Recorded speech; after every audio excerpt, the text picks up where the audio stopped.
Cacao lover, oh. 20% na pruning. 10 to 20% yung binawas natin kahapon.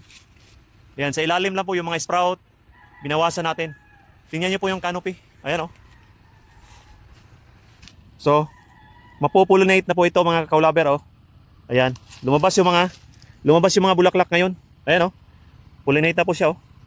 Magiging chiral na po siya. Marami. Ito po, oh. Ayan. So, kailan mag-pruning? Depende po sa pruning natin. Ayan, oh, daming na-pollinate na, oh. Kahapon, ang daming mga sprout dyan. So, hindi siya mabubuo-buo kasi ang daming sprout sa ilalim. Ngayon, malinis na.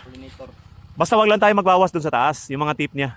Bawal yun kasi pag nagbawas tayo doon, nagtipping tayo lahat, sigurado maa-abort ang mga chiril at saka mga bulaklak. Kasi masasaktan masyado yung cacao doon sa taas. Dito lang sa ilalim. Binuksan na natin yung ilalim, makapasok ang sikat ng araw, hangin. Oo. Kaya magkaroon siya ng pagkabuo ng kanyang bulaklak. Pagka-pollinate. Nandito yung mga midges, attractive na siya. Tapos abunuhan natin. Okay.